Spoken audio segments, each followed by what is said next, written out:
चलिए आइए अब हम लोग पढ़ेंगे। आज हम लोग स्टार्ट करने वाले बहुत ही रेलेवेंट टॉपिक, बहुत ही ज्यादा रेलेवेंट टॉपिक है। ठीक, रेलेवेंट इसलिए है क्योंकि सब कुछ इसी में है।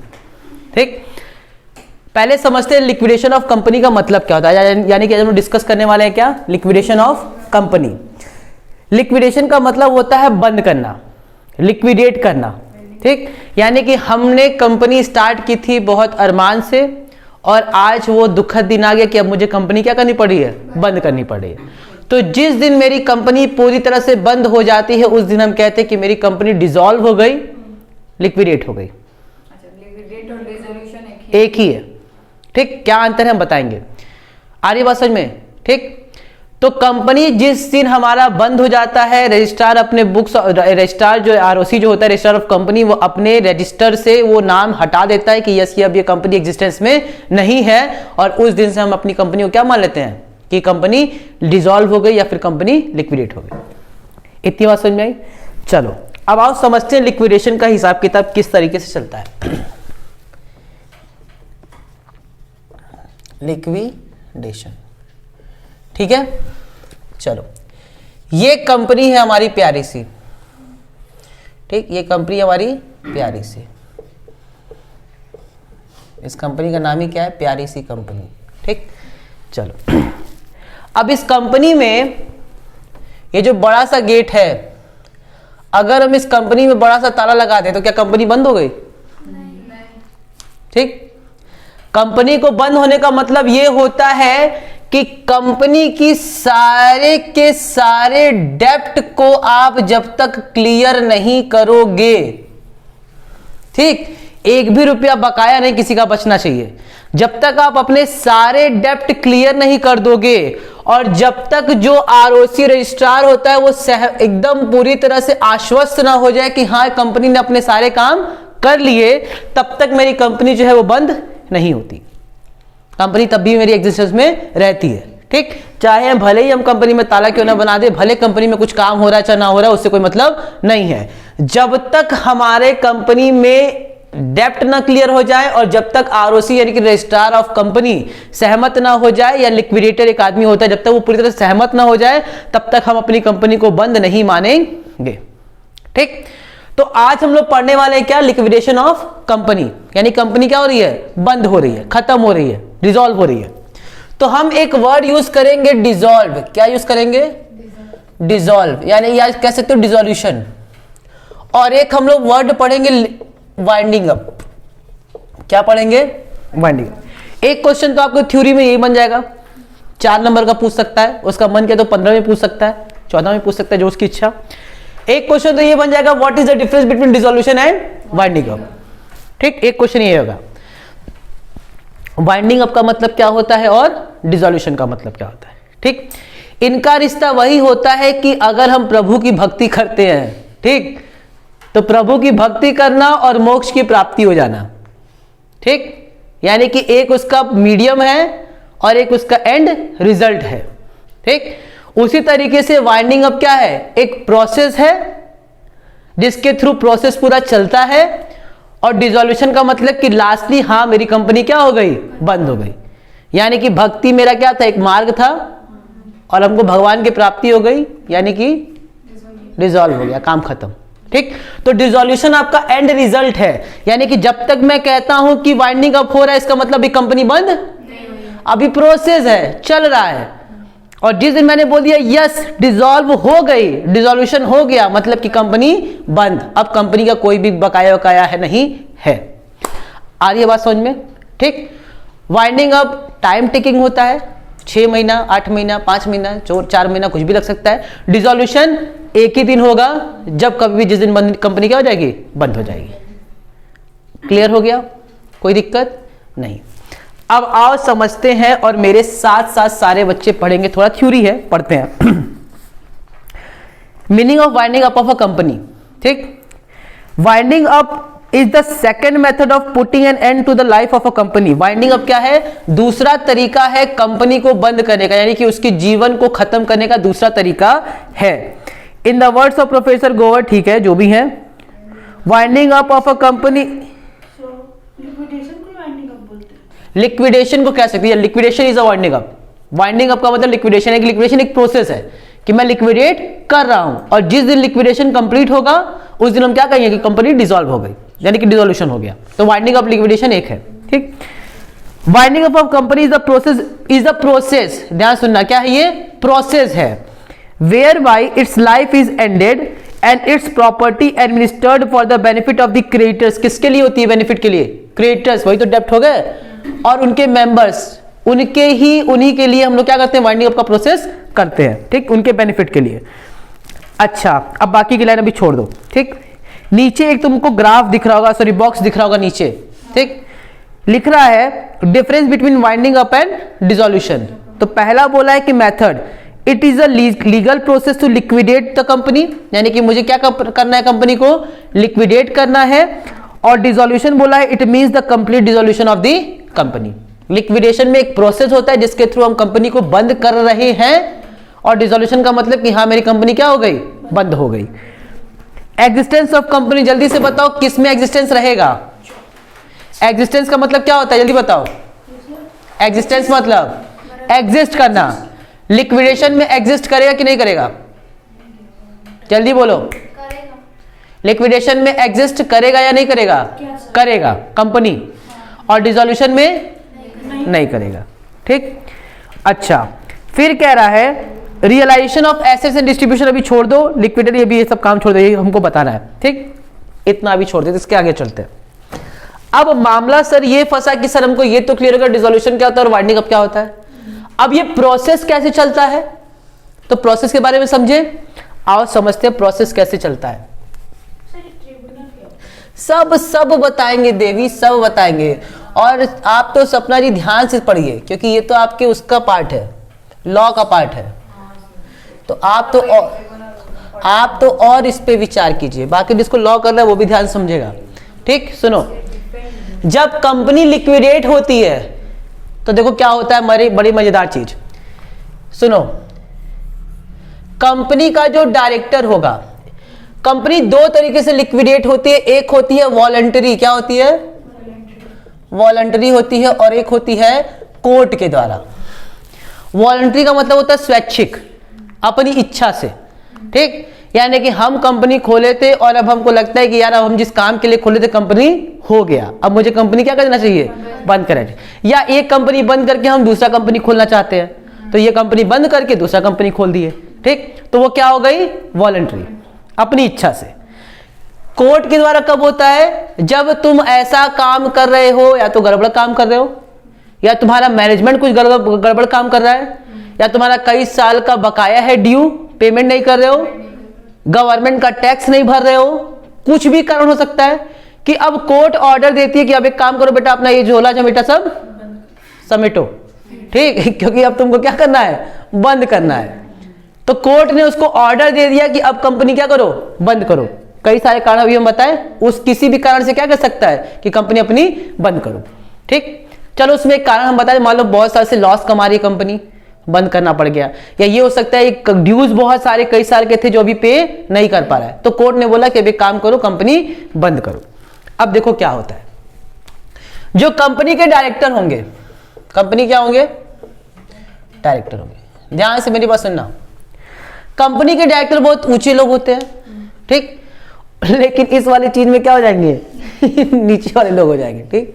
कोर्ट उनको फटकार लगाएगा। मान लो सपोज कोर्ट में बुलाया गया डायरेक्टर का साहब को, डायरेक्टर साहब एकदम ताव में आए, यस बोलिए साहब, हम क्या कंपनी बंद कर रहे हो क्या? कह रहा बंद तो नहीं करना, आप कह रहे तो बंद कर देते हैं। हम क्या, अच्छा, ठीक। उसका एकदम हाव ताव देखिए, और हम क्या एक काम करो, तुम्हारी कंपनी को हम बंद करने का क्या दे रहे हैं? आदेश दे रहे हैं। पैसा क्यों देंगे? ठीक, पैसा देंगे, खरीद रहे हैं क्या हो डायरेक्टर को? कोर्ट कोई खरीद पैसा देंगे? इतनी बताओ, धर्म की जगह पे अधर्म वाला बात कर रही हो, पाप फैला रही हो, ठीक। मतलब कोर्ट तो ना कहेगी पैसा लो, कोर्ट कहेगी आदेश देगी ऐसा कंपनी बंद करो, और तुम नहीं करोगे तो हम कर रहे हैं, ठीक। और चुपचाप से जाकर के वो कोने में खड़े हो जाओ। क्या करो? कोने में खड़े हो जाओ, क्योंकि अब तुम्हारे कंपनी को बंद कौन कराएगा? मैं कराऊंगा। अब तुम छोड़ दो, वारंटी खत्म हो गया, तुम्हारा जीवन खत्म, ठीक। अब हम कौन तुम्हारी कंपनी को बंद कराएगा? कोर्ट कराएगा। ठीक, तो कोर्ट क्या करेगा? अब कोर्ट कौन होता है? जज होते हैं। तो जज तो कुछ और पढ़े लिखे हैं, उनका काम कंपनी बंद कराना थोड़ा ना है। तो वो क्या करते हैं, मेरी बात ध्यान सुनो, वो क्या करेंगे? डायरेक्टर को किनारे कोने में बैठाए, सुनो ध्यान से, कहां बैठा है? किनारे कोने में बैठा है, और एक आदमी को उन्होंने क्या किया? अपॉइंट किया। क्या किया? अपॉइंट किया। और उस आदमी का नाम क्या होगा? लिक्विड। एकदम बात नहीं, क्या होगा? लिक्विडेटर। अब सुनो ध्यान से, मेरी बात सुनो एकदम अच्छे से, क्योंकि यही मेन कंसेप्ट है। कोर्ट को हमने क्या किया?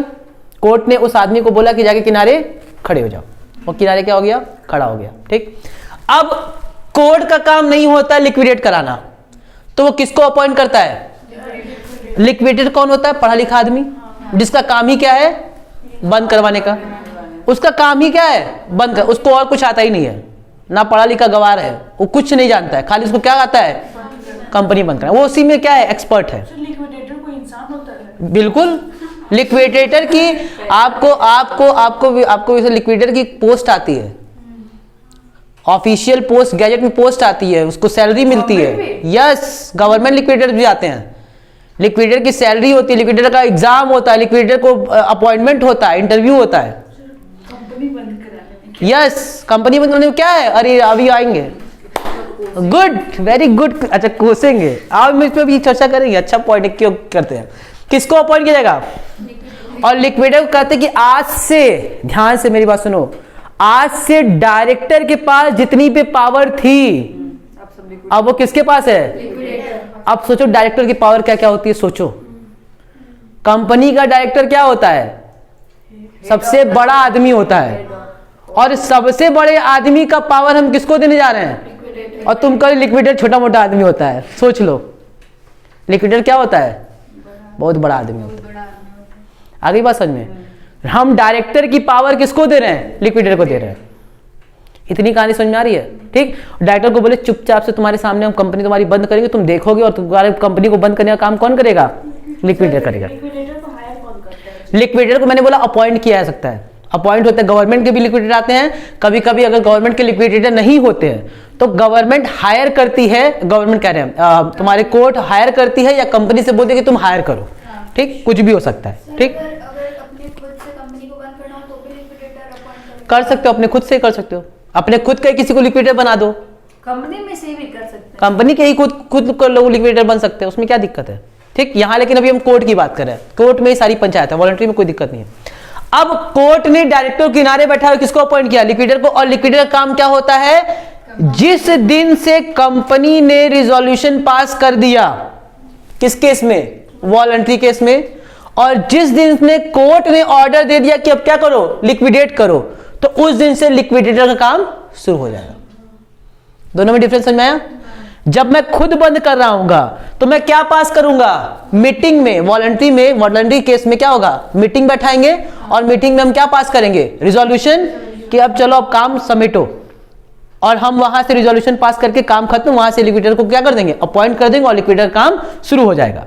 कोर्ट के केस में क्या होगा? रिजोल्यूशन तो पास होगा नहीं, तो कोर्ट के केस में क्या होगा? जिस दिन कोर्ट ने ऑर्डर पास कर दिया उस दिन से लिक्विडेटर का काम शुरू हो जाएगा।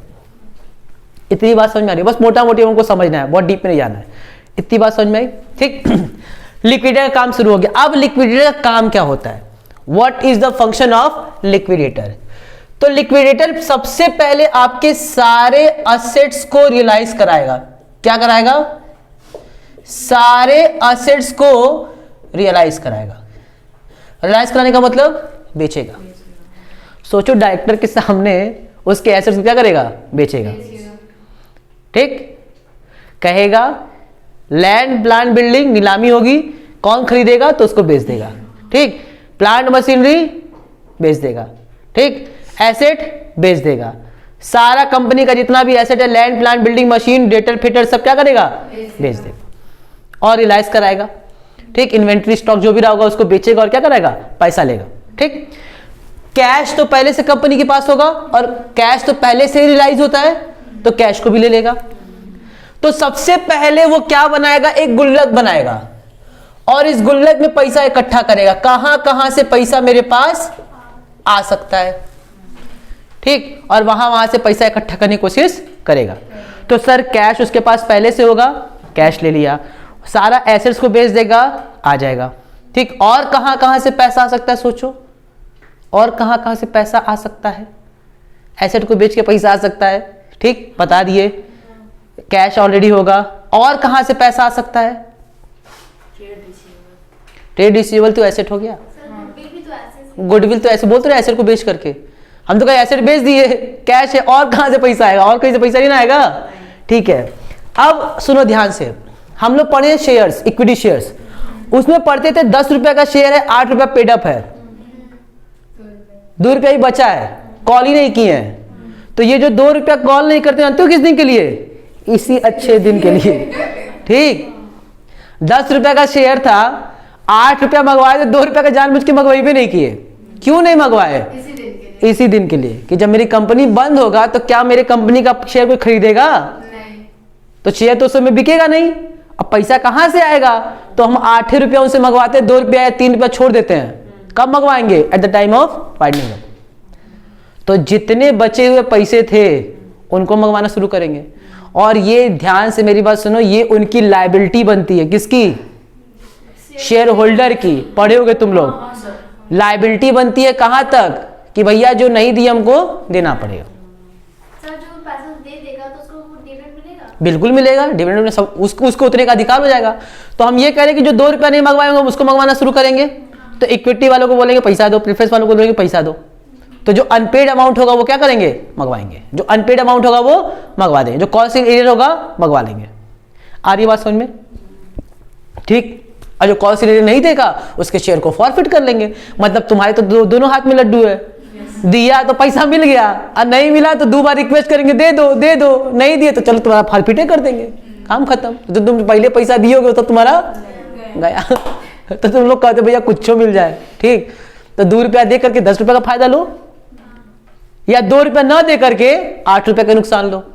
तो तुम्हारी इच्छा, तो तुम्हारी इच्छा जो करो। तो तुम लोग कहते हो भैया 2 रुपया दे के काम खत्म करो, कम से कम कुछ तो उम्मीद रहेगी मिलेगी। यानी कि और कहां से पैसा आएगा? पैसा आएगा जो अनपेड अमाउंट होगा शेयर का, वहां से भी हमको पैसा आ जाएगा। इतनी जगह से पैसा आ सकता है। पैसा आना बड़ी बात नहीं है, पैसा देने में गड़बड़ी होगी, क्योंकि सब भीड़ लगा के आ गए होंगे। पैसा दो, अरे पैसा बट रहा है, कोनो फोन करके बोल दिए होंगे अरे कंपनी बंद हो रही है, पैसा बट रहा है आओ। तो जितने बकायेदार होंगे, जितने भी लेनदार होंगे सब पहुंच जाएंगे, अरे हमको दो भाई कंपनी बंद हो रही है। तो सर जो कंपनी बंद हो पैसा देता कौन? जो मतलब जो डायरेक्टर होता है वो? डायरेक्टर होगा, लेकिन डायरेक्टर नहीं होगा तो कौन देगा? लेकिन अब ये पूरा कमान किसके पास है? तो लिक्विडेटर घोषणा कर देता है, देखो भैया कंपनी 6 महीना के अंदर क्या हो जाएगी? बंद। जिसका जिसका बकाया लेके जाओ। और ये कंपनी को ऑफिशियल गैजेट में बोलना होता है, चिल्ला करके बोलना होता है, न्यूज़पेपर में निकलवाना होता है कि कंपनी क्या होने जा रही है। ऐसा इसलिए करती है ताकि कंपनी अब कोई शेयर इशू ना करे। और अगर अब कंपनी शेयर इशू करती है तो ये आपकी मूर्खता होगी कि अब आप इस कंपनी का शेयर खरीद रहे हो। तो इसलिए कंपनी को साफ साफ बोलना होता है 6 महीना 5 महीना पहले कि मैं अब कंपनी क्या करूंगा? बंद करने जा रहा हूं। तो कंपनी पे क्लेम नहीं कर सकते क्या? जब वो इसके बाद फिर से करेगा ही नहीं ना। और करेगा तो तुम्हारी बेवकूफी, तुम क्यों करो भाई? न्यूज़पेपर सब आगे 6 महीना बाद बंद होने वाली है, तुम कौन लेगा? कोई नहीं लेगा। तो ऑफिशियल गैजेट में बोलना पड़ेगा, ठीक। अब जैसे ही ऑफिशियल गैजेट में निकला, तुम लोग सब क्या हो? लेनदार हो, क्रेडिटर्स। कोई डिबेंचर होल्डर है, कोई क्रेडिटर्स है, कोई बैंक लोन वाला है, कोई कुछ वाला है, सब जैसे ही न्यूज़पेपर में पढ़े अरे शुभम सर कंपनी बंद हो रही है पहुंचो। तो ऐसी सिंपल सी बात सोचिए, तो आसान सी बात है। मान लो सपोज तुम लोग हमको 1 लाख रुपया उधार दिए हो, ठीक, अभी खुश हो कि कंपनी बंद नहीं होगी। जैसे बोले कंपनी बंद होने वाली है, कहीं से भी हो, अरे कंपनी बंद हो रही, पैसा लेने आओ, ठीक, सब लाइन से आ गए। अब हम भाई ये बताओ, सबको हम एक बराबर तो मान नहीं सकते हैं, ठीक। सबका अलग अलग क्या है? अपने अपने जगह पे रेपुटेशन है। अनसिक्योर्ड वाले और सिक्योर्ड वाले दोनों सेम नहीं हो सकते हैं। अनसिक्योर्ड वाले डिबेंचर वाले सेम नहीं हो सकते हैं, ठीक। गवर्नमेंट का कोई बकाया है तो गवर्नमेंट कहेगा नहीं हम तो सबसे बड़े हैं, हमारा और अनसिक्योर्ड से तुम तालमेल बैठा रहे हो, ठीक। कैसा मतलब में इतना बुरे दिन आ गए, ठीक। तो दिक्कत होगी कि नहीं हो जाएगी? तो लिक्विडेटर को इस लॉ में साफ साफ एक ऑर्डर ऑफ प्रेफरेंस बता दिया गया है। क्या बता दिया गया है? ऑर्डर ऑफ प्रेफरेंस, कि यही ऑर्डर है और इसी हिसाब से क्या करो, पेमेंट करो। लाइन में लग के लोग आएंगे, लाइन बाय लाइन आएंगे और जो लाइन से आएगा उसी को पैसा दोगे। इसमें यह नहीं कह सकोगे कि कोई लाइन के इधर उधर से आ जाए। सबका एक ऑर्डर बना दिया गया है कि तुम इसी तरीके से आओगे और इस तरीके से तुमको पैसा मिलेगा। आगे बात समझ में, ठीक। अब आप देखते हैं तो ऑर्डर प्रेफरेंस हम लोग को पढ़ना है, अभी हम पढ़ाएंगे क्या होता है। इतनी बात अभी तक क्लियर है, ठीक। यानी कि यहां से पैसा आ गया गुल्लक में। सर गुल्लक में कितना पैसा आ गया, कुछ लिख दीजिए। मैंने कहा चलो गुल्लक में आ गया मेरे पास 10 लाख रुपया। कितना आ गया, 10 लाख। कहां से, कुछ एसेट बेच के आए, कुछ इक्विटी वालों से मंगवा करके। मान लेते हैं 8 लाख का हमने क्या कर दिया, एसेट बेच दिया, और 2 लाख का मैंने इक्विटी वालों से पैसा मंगवा लिया। 10 लाख रुपया आ गया। अच्छा, अब ध्यान से मेरी बात सुनो। डेट जो देना था उसकी बात हम करते हैं। तो सबसे पहले बाहरी वालों को देंगे और सबसे लास्ट में किसको मिलेगा, घर वालों को। और घर वाले कौन होते हैं, इक्विटी शेयर होल्डर, ठीक। घर वाले 2 होते हैं, प्रेफरेंस और इक्विटी। उसमें भी जो मेन घर वाले कौन होते हैं, इक्विटी वाले, ठीक। वो पराए घर वाले होते हैं, ठीक। आओ तो ठीक है। तो प्रेफरेंस वाले को पहले प्रेफरेंस मिलेगा, तुम लोग पढ़े भी होंगे। Preference share holders are those share holders who get preference over 2 things, या 2 थिंग्स का मतलब जो 2 इंपॉर्टेंट थिंग होती है उनके लिए क्या होता है, उनको इंपॉर्टेंट 2 राइट होता है। एक राइट क्या होता है, अधिकार क्या होता है कि उनको फिक्स रेट ऑफ डिविडेंड मिलेगा, ठीक। और दूसरा क्या होता है कि लिक्विडेशन जब हो रहा होगा, जब कंपनी बंद हो रही होगी, तो आपको इक्विटी वालों से पहले पैसा मिलेगा। ये थ्योरी में पढ़े थे ना, आज तुम प्रैक्टिकल देख लो। जो पहले 12th में पढ़े थे ना वो यही है। डिफरेंशियल वोटिंग राइट्स क्या होती है, डिफरेंशियल वोटिंग राइट अलग होती है, वो सबको नहीं मिलती है।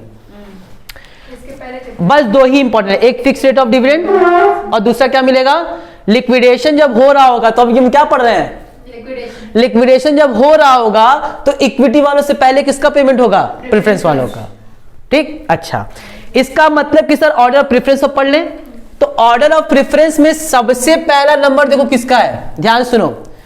सबसे पहले लाइन में लग के आया सिक्योर्ड क्रेडिटर। लाइन में खड़ा है, सबसे पहला किसका नंबर है, सिक्योर्ड क्रेडिटर्स कौन होते हैं, सिक्योर्ड क्रेडिटर वो क्रेडिटर्स होते हैं जिन्होंने अपना उधार दिया था और उसके बदले में कोई एसेट लिया था। यही तो होता है। सिक्योर्ड का मतलब क्या होता है कि मैंने आपको सिक्योरिटी दे करके आपको उधार दिया है। यानी कि समझो ध्यान से, अगर मान लेते हैं 1 लाख का सिक्योर्ड क्रेडिटर है तो उसने बोला होगा चल बेटा 1.5 लाख का एसेट दो। 1.5 लाख का क्या दो, अगर तुम पैसा नहीं दे पाए तो हम ये 1.5 लाख क्या कर देंगे, एसेट बेच देंगे और इतना पैसा मिलेगा, उसमें से अपना 1 लाख रुपया लग के तुमको वापस दे देंगे। ये तो होता है सिक्योर्ड।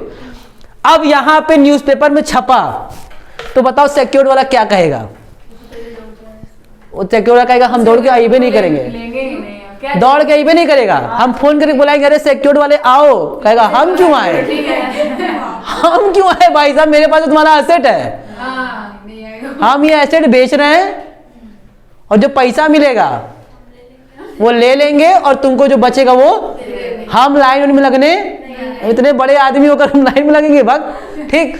तो उसने कुछ नहीं किया, मैंने बोला कि फोन करके बुलाया तो वो मना कर दिया कि फोन भी नहीं उठाया। वो सीधे क्या किया, 1.5 लाख का एसेट बेचा, 1 लाख रुपया अपने जेब में रख दिया। अब हमको फोन कर रहा है 50,000 लेने आना है। हम क्या अच्छा आ जाते हैं। तो आप जरा बताओ मुझे 50,000 मिलेगा ना, तो ये 50,000 इसमें ऐड हो जाएगा, तो यानी कि यहाँ पे कितना पैसा हो जाएगा, 10 लाख। अब कुछ कहानी समझ में आ रही है, बोलो ये भी पैसा आ गया। अब मेरे पास 10,50,000 है और हमको पता है कि सिक्योर्ड क्रेडिटर्स क्या हो गए, समाप्त, खत्म। इसके बाद लंबी लाइन लगी है, डिवेंचर वाले प्रिपेयर उसी में मार काट कर रहे हैं, ठीक। वैक्सीनेशन लग रहा, आओ सब कूदा कादी कर रहे ऊपर पर, ठीक। तो उसमें सबसे पहले जो ऑर्डर ऑफ प्रेफरेंस है, ठीक, जो सबसे पहले पेमेंट किया जाएगा वो सिक्योर्ड क्रेडिटर्स हो गए। उसके बाद से होगा आपका लिक्विडेशन, सॉरी लीगल एक्सपेंसेस। क्या होगा, लीगल का मतलब कौन, कानून वाले। बताओ ये कोर्ट करवा रहा है ना, तो कोर्ट तो सबसे पहले अपना देखेगा ना, पहले भैया हमारा क्लियर करो, ठीक। सपोज मान लो लीगल एक्सपेंसेस लग गया कितना, 1 लाख रुपया मान लेते हैं, कितना लग गया, अब 10,50,000 बटने वाला है, तो सबसे पहले 1 लाख रुपया मांगने कौन आएगा, लीगल कोर्ट कहेगा पहले भैया मेरा क्लियर कर दो, पता नहीं बाद में बचे। मान लो सपोज कि तुम्हारे पास 10,50,000 है और मान लो 11 लाख रुपए लोग लेने वाले हैं, तो पैसा बचेगा? नहीं बचेगा। और तो कोर्ट को मिलेगा? और कोर्ट करा हम ही सब करवा रहे हैं, हम ही को नहीं मिलेगा। ठीक, तो कोर्ट कहता है सबसे पहले किसको मिलना चाहिए? मुझे दो, बाद में तुम लोग लड़ते रहना। तो किसको मिलेगा दूसरा नंबर? अभी सब लिखवा देंगे, बस समझना है कंसेप्ट। ठीक, तो पहला हम लोगों ने देखा, अब इसको थोड़ा बना भी देते हैं। सबसे पहले किसका पेमेंट होगा? सिक्योर्ड वाले का। और सिक्योर्ड वाले का तो होगा ही नहीं, सिक्योर्ड वाला ऑटोमेटिक क्या कर लेगा? ले लेगा। और दूसरा किसका हो गया? Legal expense. सर तीसरा नंबर किसका आएगा? तीसरा नंबर बताओ, काम कौन करवा रहा है सब? तो लिक्विडेटर कहेगा भैया हम काम करवा रहे हैं, तो पहले हमारा दो। पहले किसका दो? और लिक्विडेटर क्या मांगता है? या तो फिक्स पैसा मांगेगा या तो कमीशन मांगेगा। तो जितना भी होगा लिक्विडेटर का खर्चा, रेम्यूनरेशन किसका? वो मिल जाएगा, यानी कि रेम्यूनरेशन ऑफ लिक्विडेटर। यही तो होगा, बोलो। तो सबसे पहले क्या हो गया? वो लेके चले गए। दूसरा नंबर किसका आएगा? और तीसरा काम किसका आएगा? अब लिक्विडेटर को जब रेम्यूनरेशन मिल गया, ठीक, तो उसका भी काम खत्म। अब इसके बाद से नंबर आएगा किसका? जितने भी लिक्विडेशन एक्सपेंसेस होंगे, क्या होंगे? Liquidation expenses. बंद करने के लिए क्या होगा? कुछ खर्चा होगा। तो देखो लिक्विडेटर कितना अपना सेफ साइड खेल रहा है। लिक्विडेशन एक्सपेंसेस हुआ होगा, अपने जेबे से कुछ किया होगा, तो कह रहा पहले इसका पेमेंट करवा दो भाई साहब। ठीक, मेरा पैसा दे दो, लिक्विडेशन एक्सपेंसेस कर दो। अब जो बचेगा ये आप लोग में क्या होगा? बटेगा। यानी कि जो लाइन में लोग खड़े थे उनको बोले रुको, सब्र करो। ठीक है, उनको हमने क्या किया? थोड़ा देर वेट कराया। पहले ये 4 लोग का क्या हो जाएगा? क्लियर। इसके बाद से किसका नंबर आएगा? बाकी होगा। अब इसमें बाद सबसे पहले दौड़ के आएंगे कौन? यस। क्यों? क्योंकि भाई ये सिक्योर्ड और ये अनसिक्योर्ड से थोड़े ऊपर लोग होते हैं। ठीक, डिबेंचर वाले, क्योंकि इन्होंने भाई इशू किया है डिबेंचर, आपको ऋण पत्र जिसको बोलते हैं, तो पहले किसको आएगा? डिबेंचर को। और डिबेंचर में भी जिनका फ्लोटिंग रेट होगा। दो तरह का रेट होता है, एक होता है फिक्स और एक होता है फ्लोटिंग। तो जो फ्लोटिंग रेट वाले पहले उनका पेमेंट होगा, उसके बाद से किसका होगा? फिक्स रेट वालों का। इतनी बात समझ में आ रही है? अच्छा, फ्लोटिंग का मतलब जिसमें रेट ऑफ डिबेंचर क्या होता है? चेंज होता रहता है, फिक्स नहीं रहता है। जैसे जैसे उनका रेट चलता है, कभी कहते हैं कि 10% होगा, फिर कभी कभी 12% हो जाता है, कभी 12.5% हो जाता है, इस तरीके से तो चेंज होता रहता है। डिबेंचर वालों का पेमेंट हो गया। अब नंबर आता है किसका? अनसिक्योर्ड वालों का। किसका आता है? अनसिक्योर्ड। अनसिक्योर्ड में भी देखो मारा मारी है। एक होते प्रिफरेंशियल, क्या होते हैं? प्रिफरेंशियल क्रेडिटर, और एक होते हैं अनसिक्योर्ड क्रेडिटर्स। आ रही बात समझ में? ठीक, अनसिक्योर्ड वाले में भी दो तरह के लोग होते हैं। कौन कौन? प्रिफरेंशियल और अनसिक्योर्ड। प्रिफरेंशियल मतलब एक तरह से अनसिक्योर्ड में ही एक क्या होंगे? प्रिफरेंशियल, और बाकी जो बच गए वो क्या होंगे? अनसिक्योर्ड ही रहेंगे। ठीक, प्रिफरेंशियल कौन होते हैं? प्रिफरेंशियल क्रेडिटर्स अभी हम लोग पढ़ेंगे क्या होते हैं। उसमें बेसिकली क्या होता है कि कुछ ऐसे कैटेगरी के लोग हैं जिनको हमने बोला है कि ये क्या है? प्रिफरेंशियल क्रेडिटर्स में आते हैं। एक लिस्ट है, अगर उस लिस्ट में वो लोग आते होंगे तो पहले उनका पेमेंट होगा। जैसे अगर मान लो किसी वर्कमैन का बकाया है, आउटस्टैंडिंग सैलरी, आउटस्टैंडिंग वेजेस है, तो आउटस्टैंडिंग सैलरी, आउटस्टैंडिंग वेजेस क्या है? बकाया, एक तरह से अनसिक्योर्ड है। तो चूंकि वो बेचारे गरीब है, दुखियारी है, और कोर्ट ही ये सब काम कर रहा है, तो कोर्ट तो ये देखिए ना, पहले दुखी वाले जो है, जिनको 4 महीने सैलरी नहीं मिली है, जिनको 4 महीने से वेजेस नहीं मिला है, जिनका बकाया है, पहले उनको पैसा मिलना चाहिए, उसके बाद बाकियों को मिलना चाहिए। तो इन्होंने बोला है कि कुछ ऐसे लोग होते हैं जो प्रिफरेंशियल होते हैं। जैसे गवर्नमेंट का टैक्स है, गवर्नमेंट का टैक्स है, रेवेन्यू है, कुछ इस तरह का बकाया है, तो वो पहले क्या होगा? प्रिफरेंशियल होगा। उसके बाद जो बच जाएगा फिर वो बाकी गरीबों में बांट देना। गरीबों का जो अनसिक्योर्ड बच गए उनको। ये जब इतना क्लियर होता है तब इसका मतलब कि मेरा सारी आउटसाइड लायबिलिटी क्या हो गई?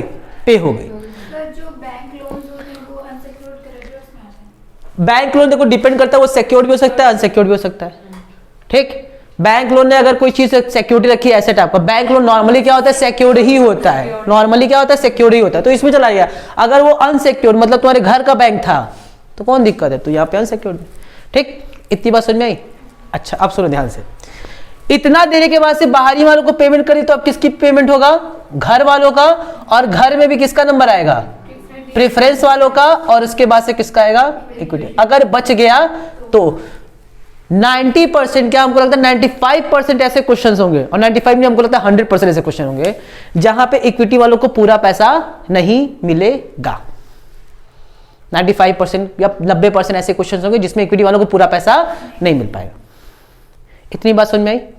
ठीक। अब सपोज मान लेते हैं कि 10,50,000 देना था और 9 लाख बाहरी वाले लोग दे, ठीक, तो हमारे पास कितना बच गया, 1.5 लाख। अब इस 1.5 लाख में कितने लोग को मिलेगा, प्रेफरेंस और इक्विटी।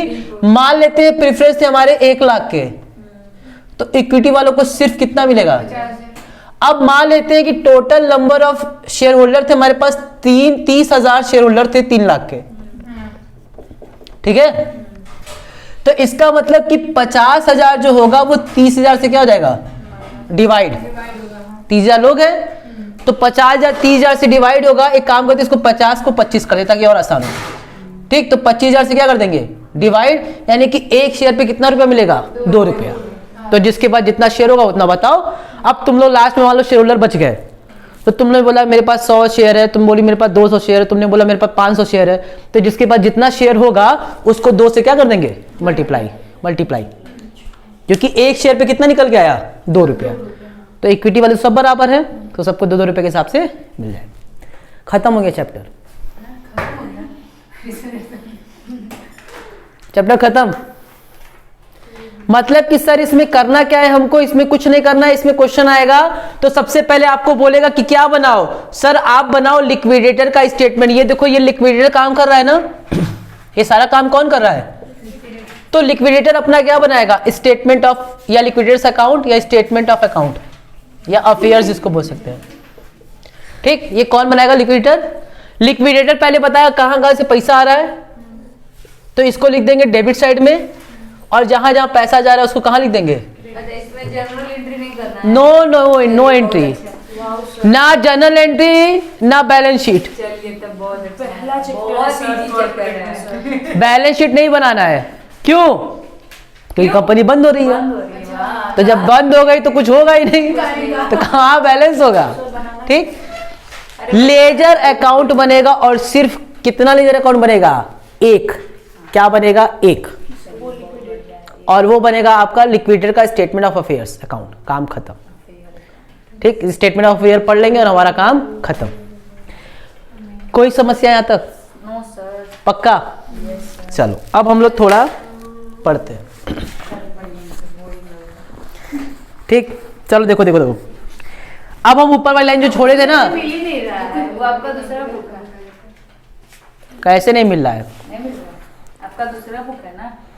सर किस राइटर का है? कोई बात नहीं, सुन लो, उस वही सब दिया, वो थोड़ा बहुत अंतर होगा। सुनो, कह रहा है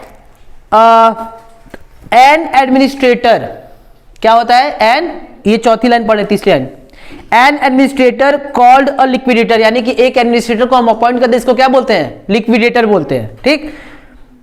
is appointed and he takes controls of the company, और वो क्या कर लेता है, कंपनी का पूरा कंट्रोल ले लेता है, ठीक।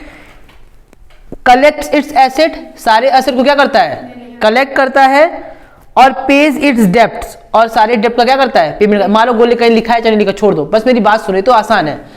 एक एडमिनिस्ट्रेटर क्या करेगा, अपॉइंट करेगा, और उस एडमिनिस्ट्रेटर का नाम क्या होगा, लिक्विडेटर।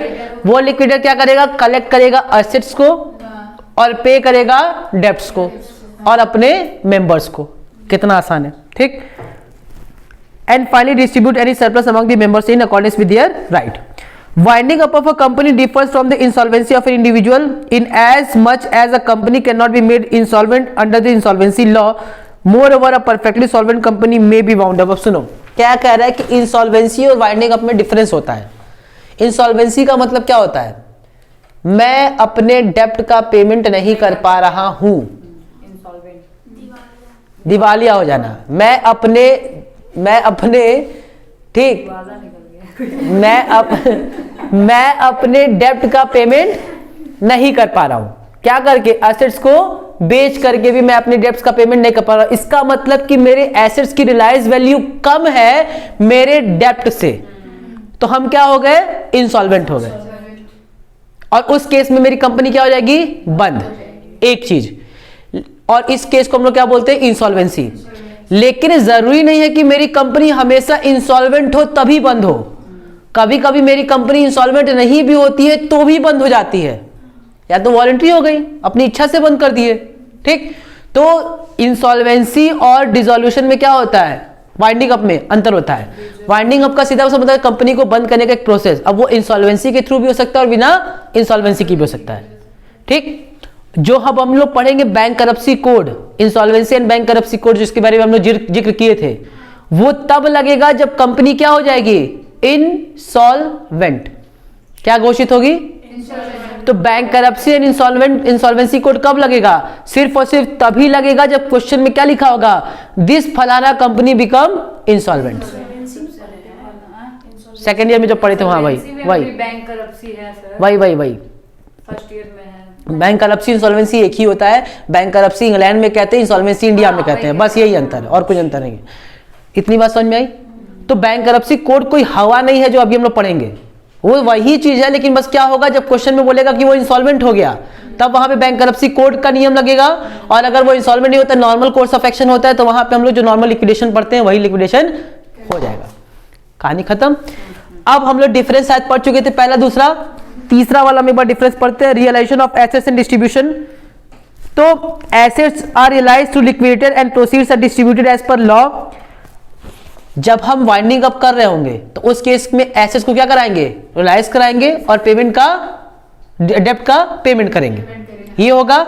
लेकिन ये बताओ डिसोल्यूशन में क्या होगा, डिसोल्यूशन में तो ऑलरेडी सारा का सारा काम हो चुका होगा, यानी कि एसेट्स का बेच चुके होंगे और लायबिलिटीज का पेमेंट हो चुका है। ठीक।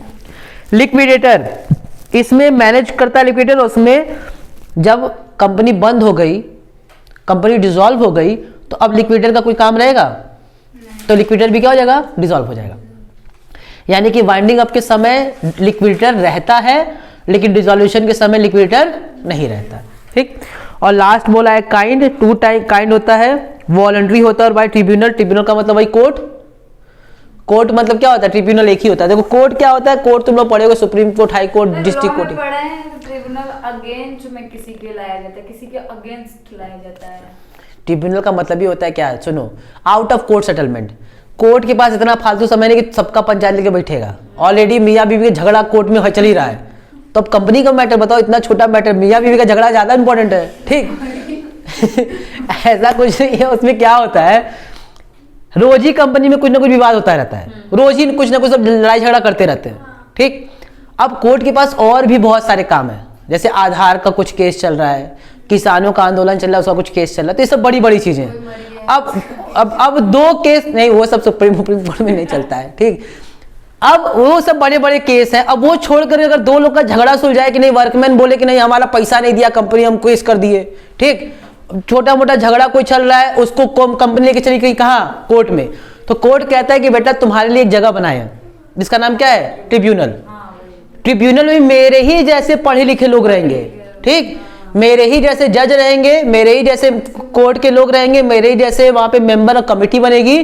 तुम अपना शिकायत कहाँ बनाओ, वहां पे करो, वहां से जो डिसीजन होगा वो तुमको मानना होगा, वो मेरे ही हिसाब से क्या होगा, इक्विवेलेंट होगा, ठीक। ट्रिब्यूनल के अलावा भी बहुत सारे, तुम थोड़ा डीप में जाओगे ना तो एचआरएम में तुम लोग पढ़ोगे, उसके अलावा आर्बिट्रेटर होता है, आर्बिट्रेटर होते हैं, जो ट्रिब्यूनल भी कहता है कि भैया पहले सीधे मेरे पास मत आओ, पहले हम आर्बिट्रेटर नियुक्त कर रहे हैं कि तुम दोनों की बात सुनेगा और तुम दोनों के बीच की कोई रास्ता निकालने की कोशिश करेगा। तो कई सारे प्रोसेस के थ्रू कोर्ट में कोई चीज जाती है, सीधे नहीं जाती है। पहले कंसिलिएशन ऑफिसर होगा, वो कंसिलिएशन करेगा, उसके बाद से आर्बिट्रेटर होते हैं, उसके बाद से तुम्हारे ट्रिब्यूनल होते हैं, और ट्रिब्यूनल के बाद से कोर्ट आता है। आ रही बात समझ में? तो ये जो कोर्ट लिखा है वो कोर्ट एक्चुअल में है नहीं, वो क्या है, ट्रिब्यूनल ही है, ठीक है, और वो कोर्ट की तरह ही होता है। अच्छा, relationship between bank करप्सी, insolvency, liquidator हम लोग देख चुके हैं। बैंक करप्सी इंग्लैंड का नाम है, इंसॉल्वेंसी इंडिया का नाम है, और लिक्विडेशन का मतलब होता है ये, लिक्विडेशन हमेशा जरूरी नहीं है कि वो इंसॉल्वेंसी की वजह से ही हो, लिक्विडेशन कभी कभी बिना इंसॉल्वेंसी के भी हो सकता है। हाँ सर, अब देखो नीचे जो दिया है ना, वो तुम्हारा दिया है इंसॉल्वेंसी इन बैंक करप्सी कोड 2016, वो शायद तुम्हारी बुक में शायद ना दिया हो। तो इसका आप लोग को हम एक जेरोक्स कभी देना वो दे देंगे, पूरा थ्योरी है, ठीक। तो हम लोग इसको तब पढ़ेंगे जब आप लोग को बैंकरप्सी कोड पढ़ना होगा, ठीक है। ये जो इतना लंबा चौड़ा दिया है ना वो सब वही है।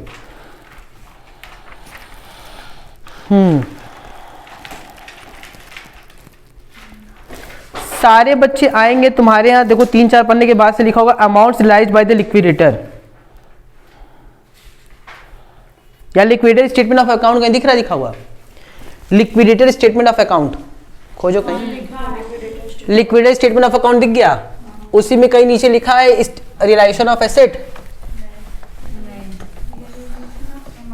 हाँ हाँ भाई, रियलाइजेशन ऑफ अमाउंट ही मिल गया ना, ठीक। चलो देखो,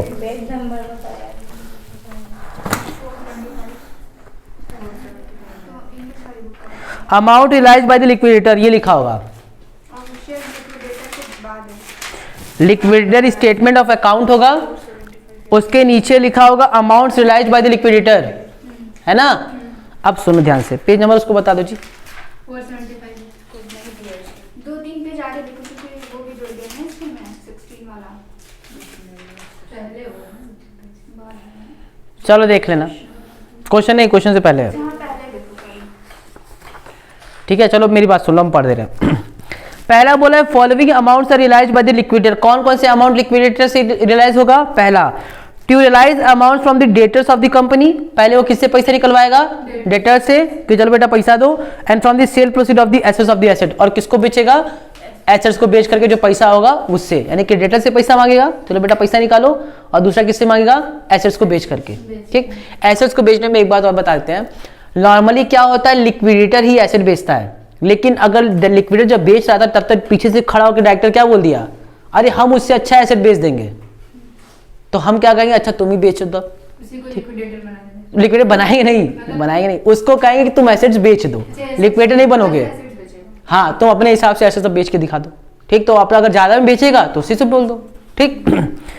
अच्छा, to realize surplus from fully secured creditors, अभी हम लोग पढ़े हैं, सुनो, 1 लाख का लोन था, 1.5 लाख का एसेट था, याद है, 50,000 का सरप्लस था, वो वापस से 50,000 किसको करेगा, 50,000 वो किसको वापस करेगा, लिक्विडेटर को, ठीक।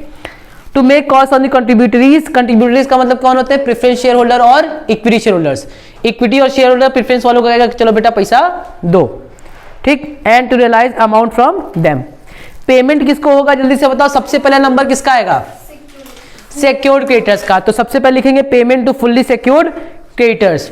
दूसरा नंबर किसका आएगा, लीगल एक्सपेंसेस का, ठीक, पहले लीगल कोर्ट अपना लेगा, कोर्ट जब ले लेगा तो तीसरा नंबर किसका आएगा, रेम्युनरेशन टू लिक्विडेटर को हमको थोड़ा बताना है, तो अब इसको छोड़ दो, आगे बढ़ते हैं, ठीक। चौथा किसको पेमेंट होगा, एक्सपेंस ऑफ लिक्विडेशन, अरे एक्सपेंस ऑफ लिक्विडेशंस। पांचवा किसको होगा, पेमेंट टू डिबेंचर होल्डर्स, शाबाश, पहले क्रेडिटर्स को पेमेंट कर दो, पेमेंट टू डिबेंचर होल्डर्स, और उसमें भी किसको, जिसका फ्लोटिंग चार्ज होगा, ठीक। उसके बाद से किसको, अनसिक्योर्ड क्रेडिटर्स को, और उसमें भी किसको, पहले प्रेफरेंशियल वालों को, और अगर पैसा बच गया तो अनसिक्योर्ड को, और उसके बाद से किसका नंबर आएगा, शेयर होल्डर्स का, और शेयर होल्डर्स में भी पहले किसका आएगा, और उसके बाद खत्म। यही है ऑर्डर ऑफ प्रेफरेंस। फिर बता रहे गड़बड़ मत करना, इसी से क्वेश्चन तुम्हारा गड़बड़ चौपट हो जाएगा।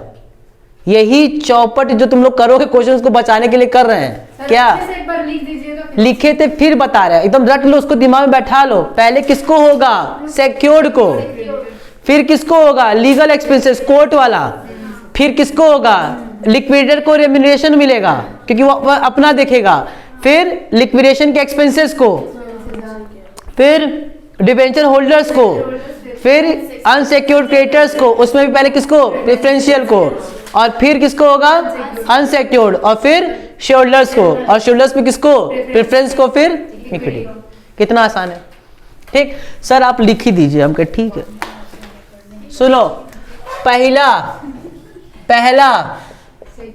सिक्योर्ड क्रेडिटर्स, सिक्योर क्रेडिटर्स में हमको क्या ध्यान में रखना है कि जो पैसा बचेगा एक्सेस वो किसको वापस होगा, लिक्विडेटर को वापस होगा। ठीक। Number 2 legal expenses, number 2 legal expenses, ये कोर्ट वाला है, पहले कोर्ट वाला कहेगा मुएरा क्लियर करो। ठीक। नंबर 3 रेम्यूनरेशन, रेम्यूनरेशन किसका, लिक्विडेटर का। रेम्यूनरेशन का मतलब होता है पारिश्रमिक, पारिश्रमिक का मतलब मेरा पैसा, जैसे हम पढ़ा रहे तुमको क्या मिलेगी, सैलरी, तो उसको सैलरी नहीं मिलेगी, उसको क्या मिलेगा, रेम्यूनरेशन टाइप का मिलेगा, उसमें क्या मिलेगा, उसको कमीशन मिलेगा। ठीक। ये हो गया रेम्यूनरेशन। उसके बाद से चौथा क्या होगा, शाबाश, लिक्विडेशन एक्सपेंसेस। ठीक, क्या होगा, लिक्विडेशन एक्सपेंसेस। पांचवा क्या होगा, डिबेंचर्स, क्या होगा, डिबेंचर्स। उसमें भी कौन से वाले, फ्लोटिंग वालों को पहले होगा, फिर किसका नंबर आएगा, अनसेक्योर्ड। अनसेक्योर्ड में भी किसको, पहले प्रेफरेंशियल को होगा, उसके बाद से होगा अनसेक्योर्ड को, और लास्ट में किसको होगा, इन्हीं को हम कंट्रीब्यूटरीज भी बोलते हैं। क्या बोलते हैं, कंट्रीब्यूटरीज, या फिर इन्हीं को हम लोग बोलते हैं शेयर होल्डर।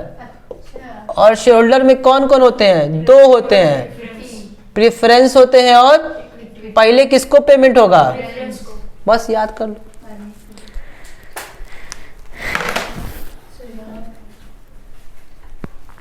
खत्म कहानी।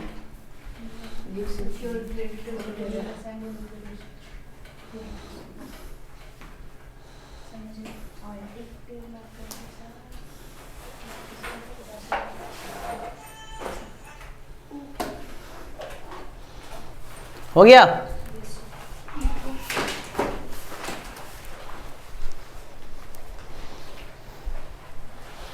एक छोटा सी चीज हमको बस और पढ़ाना है, पढ़ा दे। चलो देखो, इसको किसी को लिखना, लिख लो, लिख लो, लिख लो, तब लिख लो आराम से, कोई दिक्कत नहीं।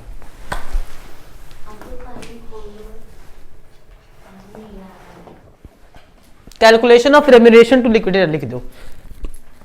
Calculation of remuneration to liquidator.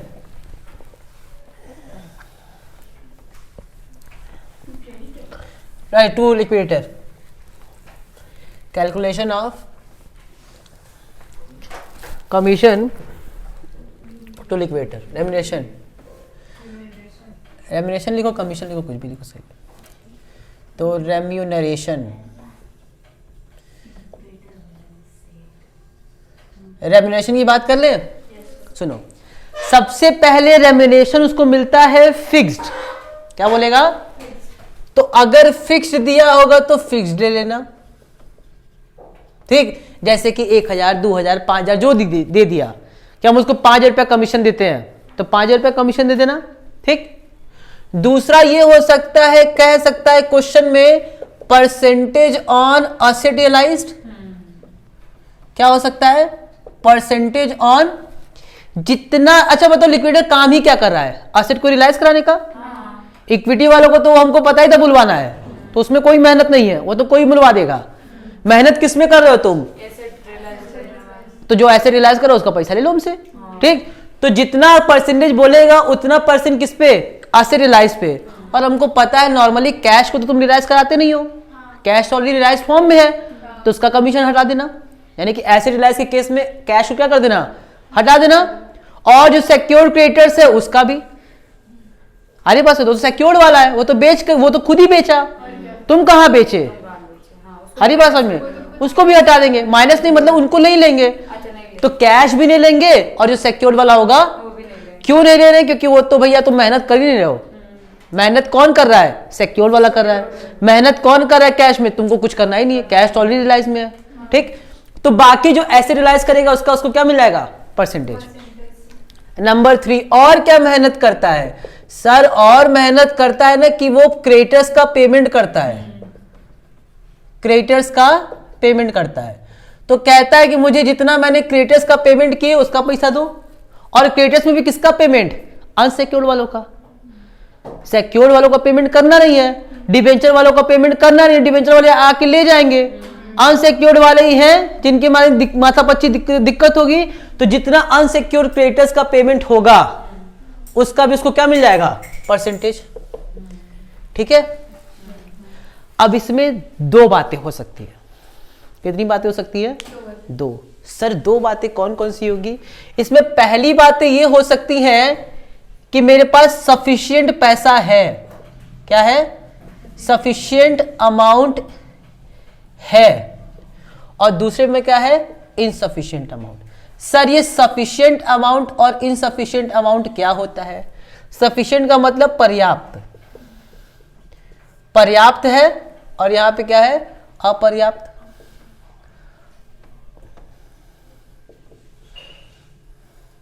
ठीक है, यही हो सकता है। अब सर ये पर्याप्त और अपर्याप्त या सफिशिएंट और इनसफिशिएंट क्या होता है? तो एकदम सिंपल सी बात समझो, मेरे पास पैसा था कितना? 10 लाख। ठीक, मैंने ध्यान से मेरी बात सुनना, 10 लाख था, मैंने 1 लाख रुपया दे दिया किसको? सिक्योर्ड वालों को। अब मेरे पास कितना बच गया? 9 लाख। मैंने इसमें से फिर 3 लाख रुपया दे दिया डिबेंचर, या ऐसे ही करके चलते हैं। फिर मैंने 2 लाख रुपया लिक्विडेशन एक्सपेंसेस दे दिया। अब मेरे पास कितना बच गया? 7 लाख। मैंने फिर 3 लाख रुपए के डिबेंचर को दे दिया, कितना बच गया? 4 लाख रुपया। 4 लाख रुपया मुझे देना था किसको? क्रेडिटर्स को। और मेरे जो अनसिक्योर्ड क्रेडिटर्स थे वो थे 2 लाख के या 2.5 लाख के। तो जल्दी से बताओ, क्या मेरे पास पर्याप्त पैसा है कि नहीं देने के लिए? है। तो इसको हम लोग बोलेंगे सफिशिएंट अमाउंट। दूसरा, अगर मान लेते कि मेरे अनसिक्योर्ड क्रेडिटर्स बढ़ के हो गए 4.5 लाख, मेरे पास पैसा कितना है बचा? 4 लाख। कितने लोग को देना है? 4.5 लाख रुपया देना है। इनसफिशिएंट हो गया। तो या तो सफिशिएंट अमाउंट होगा या फिर इनसफिशिएंट अमाउंट होगा। अगर सफिशिएंट अमाउंट होगा तो जल्दी से बताओ, जितना परसेंटेज दिया होगा, परसेंटेज दिया होगा कुछ ना कुछ, उस परसेंटेज को हम लोग मल्टीप्लाई कर देंगे किससे? अनसिक्योर्ड क्रेडिटर से। किससे कर देंगे? अनसिक्योर्ड क्रेडिटर से। कुछ कहानी समझ में आ रही है? कितना अनसिक्योर्ड क्रेडिटर से खोजो इसमें जरा, तो 4,50,000। तो क्या इसमें दिक्कत है? 4.5 लाख कितना परसेंट निकाल दो, जितना परसेंट दिया होगा। क्यों? क्योंकि मेरे पास इतना मराओगी क्या है? सफिशिएंट अमाउंट है। क्या है? ज्यादा अमाउंट है। ठीक, अगर ज्यादा रहा होगा तो। ठीक, पहले वाले केस में कितना था? 4 लाख का परसेंटेज। क्या 4 लाख का नहीं, जितना होगा मेरे पास। सॉरी, यहाँ पे क्रेडिट कितने थे? 2.5 लाख थे ना। तो 2.5 लाख का, कितने का? 2.5 लाख निकाल देंगे फटाक से। अगर हम कहते हैं सफिशिएंट नहीं रहा, क्या है? दूसरा वाला केस, यानी कि यहां पे मेरा कितना हो गया था? अब यहां पे ध्यान से सुनना, मेरे क्रेडिटर्स थे कितने? पैसा कितना था? 4 लाख का बैलेंस बचा था। 7 लाख में 3 लाख दिए, कितना बैलेंस बचा था? 4 लाख मेरे पास पैसा बचा है देने के लिए, और हमको देना कितना है? तुम खुद सोचो, कमीशन अगर उसको मिलना चाहिए तो कितने मिलना चाहिए? 4 लाख पे कि 4.5 लाख पे? 4 लाख पे ना। 4 लाख भी देगा तो 4 लाख। अच्छा छोड़ो, हम बताओ। मान लो यहाँ पे 2 रुपया बचता है और कितना देना है? 4.5 लाख। तुम बताओ पहले कितना रुपया तुम दोगे क्रेडिटर्स को? 4.5 की 2 रुपया दोगी। कमीशन कितने पे दोगी? 4.5 लाख पे दोगी। तो पहले 2 रुपया देने के लिए बचा और 4.5 लाख का कमीशन खा रहा है। है ही नहीं तो कौन से देगा? आ रही बात समझ में? लॉजिक बस सोचना है, रटने का कोई जरूरत नहीं है। यानी कि 4 लाख रुपया हम पे ही कर रहे हैं, तो उतने ही पे तो कमीशन खाएंगे। तुम 4.5 लाख कहां पे कर पा रहे हो? तुम कितना सिर्फ पे कर पा रहे हो? 4 लाख। तो ऑब्वियस ही बात है कि इस वाले केस में क्या होगा? जितना मेरे पास अनसिक्योर्ड क्रेडिटर्स होंगे उनका परसेंटेज निकाल देंगे। क्यों? क्योंकि मेरे पास सफिशिएंट पैसा है। लेकिन इस वाले केस में मेरे पास नहीं है, तो हम परसेंटेज निकालेंगे, ठीक, इनटू बैलेंस से। क्या बैलेंस ऑफ अमाउंट हम लोग को पता चलेगा क्या होता है? अब इसमें एक और चीज हो जाएगा, 100 प्लस रेट। और यहां पे भी क्या होगा? रेट। यहां पे भी क्या हो जाएगा? रेट। अब कुछ समझ में आ रही है?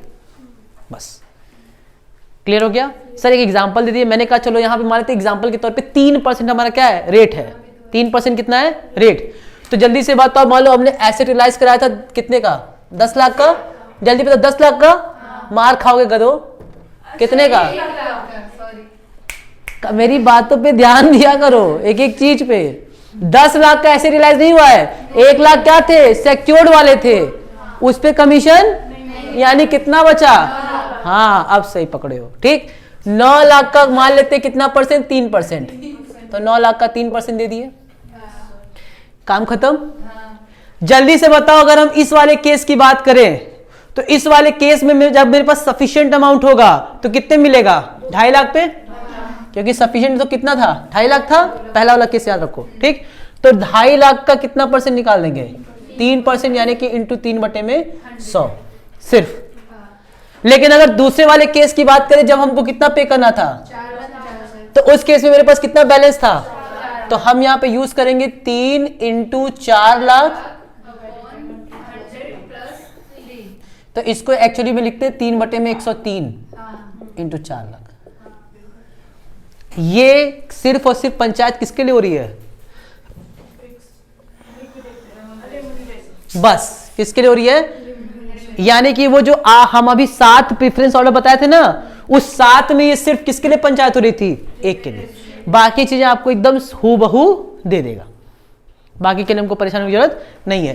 क्या इतनी चीज क्लियर है, पक्का, अच्छे से, कैसे अच्छे से हो गया,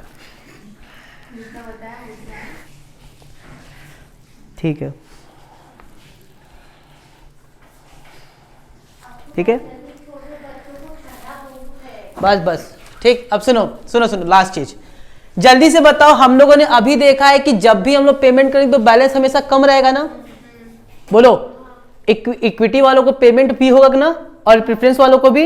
और हम लोगों ने अभी पढ़ा है कि हमेशा नॉर्मली क्या होगा, 95% केस में आपको यही होगा कि आप इक्विटी और प्रेफरेंस वालों को पूरा पेमेंट। तो जल्दी से बताओ, क्या ये लिक्विडेटर इक्विटी और प्रेफरेंस वालों को भी पे कर रहा है, करे, अरे करे ना भाई, जो इक्विटी प्रेफरेंस वालों को बचेगा तो उसका भी तो पेमेंट कौन करेगा, तो कहेगा हमको उसका भी कमीशन खो दो, बहुत बड़ा कमीशन खो रही है, ठीक, हर चीज का कमीशन लो। फिर सुन लो, मान लो तुम हो इक्विटी और प्रेफरेंस वाली, और ये बाकी दुनिया क्या है, लायबिलिटी, सारी लायबिलिटीज का पेमेंट हो गया। अब मान लेते हैं 4 लाख रुपया था, 4 लाख में 2.5 लाख रुपए क्या थे, क्रेडिटर्स, याद करो मेरा एग्जांपल, 2.5 लाख का क्रेडिटर्स थे, इनका भी पेमेंट हो गया।